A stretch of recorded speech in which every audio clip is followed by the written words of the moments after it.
Unajua bosi, unajua kuna jambo moja nataka nikwambie bosi wangu. Unajua ni aje?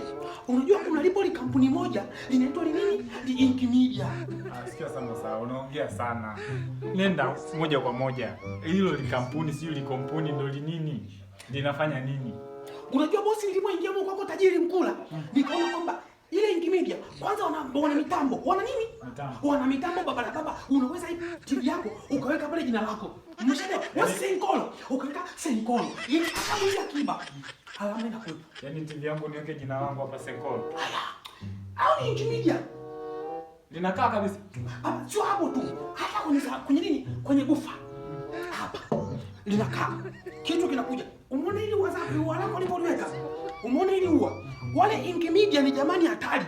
Wanakubandikia hapa Senko. Tena maandishi yale original ambayo hayafuti. Futiki baba, unajua ni aje? Mambo yanakuwa fiade. Sasa msikilize. Au Inkimedia anapatikana wapi? Hapo Arifu umekwaje baba hujui kumbe? Unacheka tena. Mimi nikajua unajua Arifu, unajua ni aje bosi? Wanapatikana Singida. Jengo la HNC. Hapo patao? Hapa mjini. Pale karibia na dampo. Yaani uliza tu nataka jengo la Inkimedia. Utakuta na bango kubwa pale imeandikwa Inkimedia Arifu. Sasa wewe kila siku unakuja hapa unashindwa kuniambia. Mimi sasa hivi niko nishapata gari nimeenda kuchukua. Acha hapo Dodoma. Barabara ya 7 na ya 8. Inkimedia anapatikana mama yangu Yesu na Maria Yusufu mchumba wake. Kwa mfano kama hata t-shirt langu unaweza nikaprint tu jina langu. Sio jina. Hata maandishi ukitaka kuandika toilet, samani toilet.